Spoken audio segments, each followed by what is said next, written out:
안녕 형들, 난 말년 후빅녀야. 역대 K리그 외국인 용병 공격수들을 살펴보면 이런 선수가 K리그에 하는 선수들이 꽤 있었는데 분데스리가 출신, 프리미어리그 출신, 세리에, 라리가, 포르투갈, 프랑스 등등 해외 유명 클럽에서 활약하다 온 선수들이 적지 않게 있었어. 꼭 네임밸류가 있는 선수가 아니더라도 K리그에 와서 포텐을 터트린 공격수들도 많았지. 에두, 조나탄, 주니오, 대안, 말컹, 예전으로 거슬러 올라가면 산토스, 샤샤, 스카첸코, 라데까지 가야 돼? 허리 자주 아팠던 라돈치치도 있었고. 얌마 골대 들어. 야이씨 투게도 똑같이 해 이 새끼야.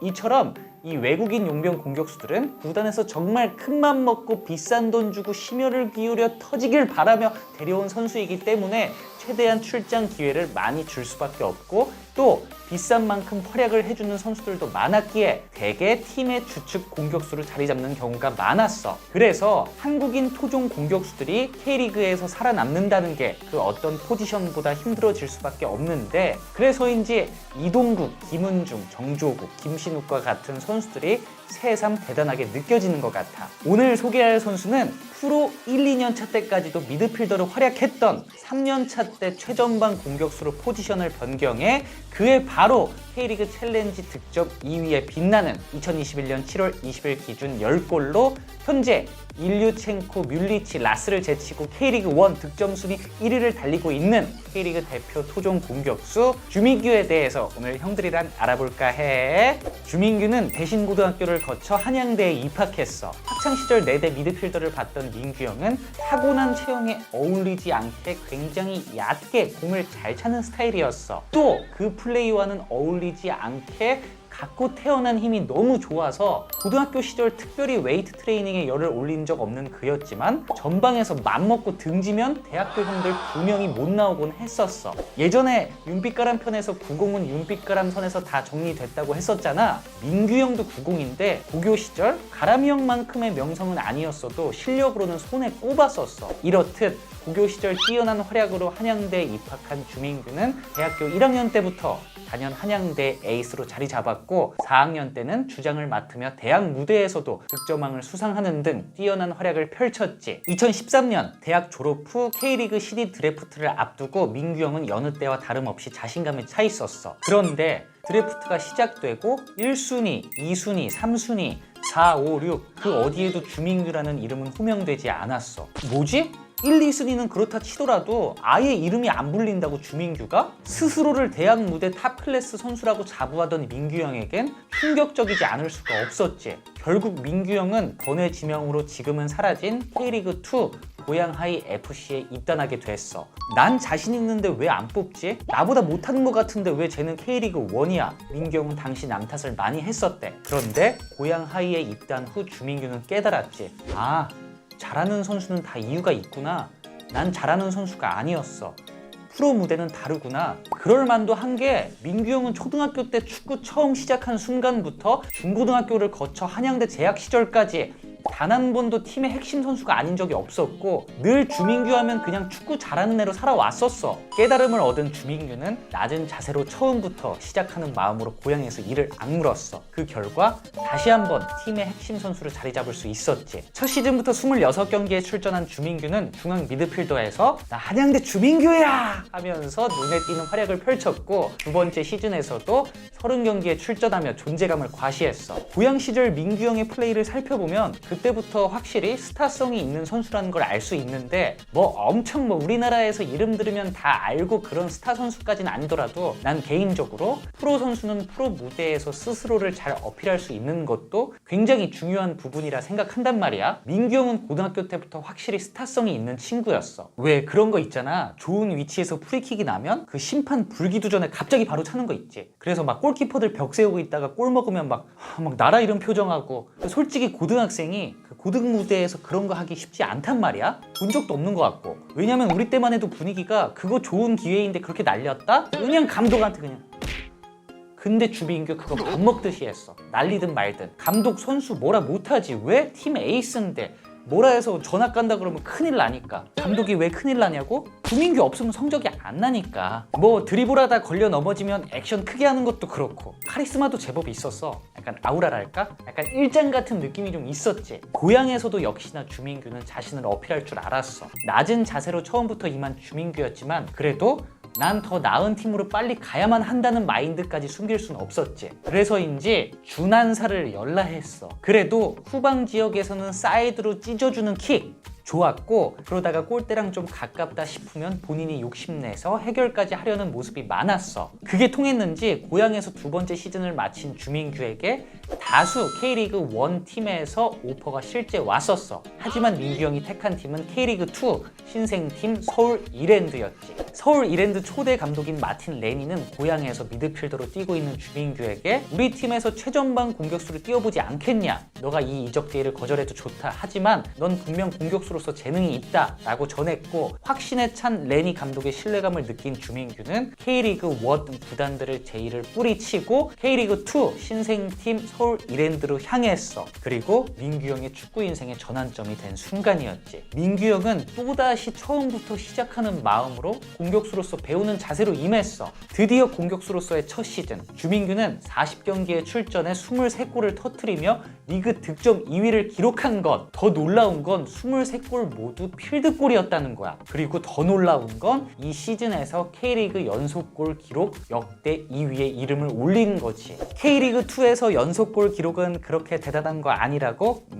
그건 좀 이따가. 민규 형은 다음 시즌에서도 29경기에 출전해 14골을 넣으며 단순 우연이 아닌 그가 쌓아온 자신의 실력이라는 걸 증명했어. 그런데 이쯤에서 이제 작은 논란이 하나 생기는데, 바로 2부 리그 공격수. 주민규가 팀도 잘 만나고 동료도 잘 만나서, 그리고 2부 리그니까 그렇게 득점할 수 있었던 거지 1부 리그에서는 어려울 거다 라는 말을 듣고 화가 난 민규 형은 1부 리그에 있는 그냥 상무상주를 군입단했어. 화난 건 농담이고, 자연스럽게 첫 K리그 1에 데뷔한 민규 형. 2라운드 전남과의 경기에서 데뷔골을 넣은 민규 형은 광주전 멀티골, 31, 32라운드 제주와 포항전에서는 2라운드 연속 베스트 11, MOM, MVP 3관왕을 차지하며 K리그 1에서 안 통한다고 봤지를 선사하며 K리그 대표 공격수로 자리매김했어. 그리고 이 시즌에서 주민규는 또 7경기 연속골을 기록하며 또 역대 K리그 연속골 공동 2위, K리그 최초 챌린지 클래식에서 모두 7경기 연속골을 기록한 최초 선수로 이름을 올렸지. 아니, 프로 3년차에 포지션을 바꾼 선수가 어떻게 이렇게까지 큰 성공을 거둘 수 있었을까? 무엇을 잘할까? 우선 최전방에서 민규 형이 수비를 등 뒤에 두고 하는 포스트 플레이, 이게 주민규의 최대 장점인데, 지난주에 박주영 편에서 입이 닳도록 얘기했지. 최전방에서 공을 지켜줄 수 있고 버텨줄 수 있고 거기에 연계까지 해줄 수 있는 포워드는 정말 귀하디 귀하다고. 현재 K리그에서 주민규보다 이 포스트 플레이가 좋은 선수는 아무도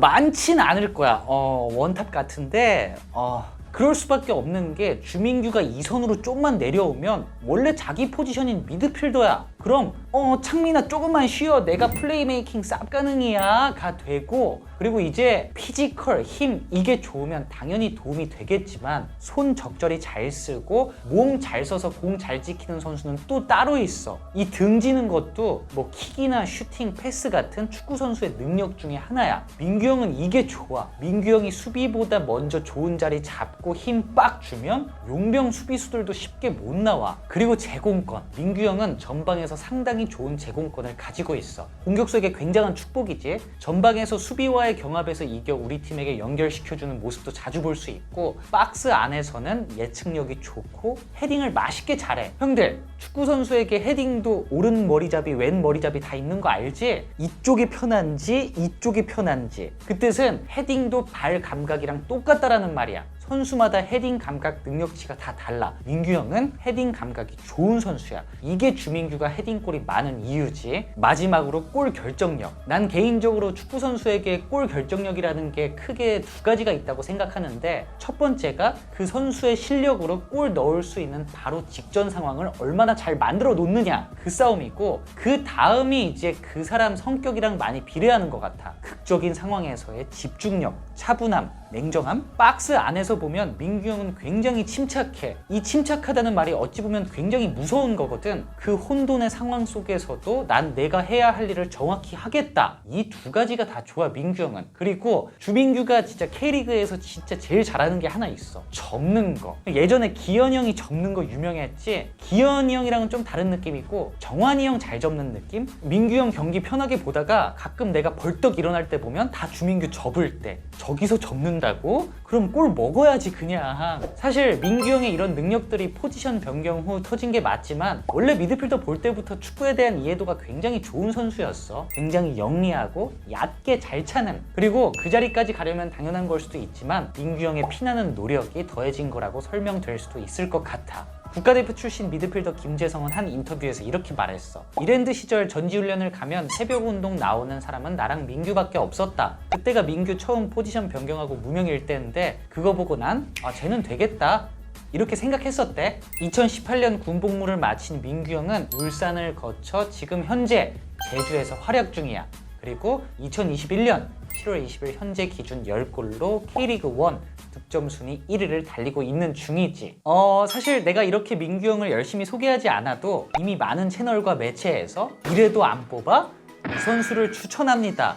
벤투가 외면한 K리그 득점 1위 스트라이커 등으로 소개가 많이 되었더라고. 그렇다면 그동안 왜 한 번도 대표팀에 뽑히지 않았을까? 맞아. 주민규는 스피드가 좋아서 공간 침투에 능한 선수는 결코 아니야. 그래서 전술에 따라 호불호가 갈릴 수 있는 선수지. 근데 주민규가 만약에 빠르기까지 했다면 이미 국가대표 주전했고 그건 어차피 말이 안 되고 결국 지금 상태로 얼마나 경쟁력이 있냐인데 대한민국 선수라면 K리그에서 증명을 해내야 된다고 했던가? 원톱백에서 가장 중요한 포스트 플레이 결정력은 이미 K리그 탑 클래스로 평가받았잖아? 그래서 나 또한 한 번쯤은 뽑힐 때가 되지 않았나 생각해. 당장 9월에 있는 카타르 월드컵 예선만 해도 말이야, 전방에서 주민규가 버텨주고 연결해주면 흥민형이랑 잘 맞을 수도 있고 아니면 다른 윙어들이 더 잘 살아날 수도 있고 그건 해보기 전까지 모르는 거니까 뭐 무조건 뽑혀야 한다는 아니지만 아직 내년 월드컵까지 시간이 있으니까 그 전에 한 번쯤은 하나의 공격 옵션 정도로 시험을 해보면 어떨까 하는 생각을 형들에게 전하면서 오늘 영상 마무리하도록 할게. 그럼 우리 모두 트라이!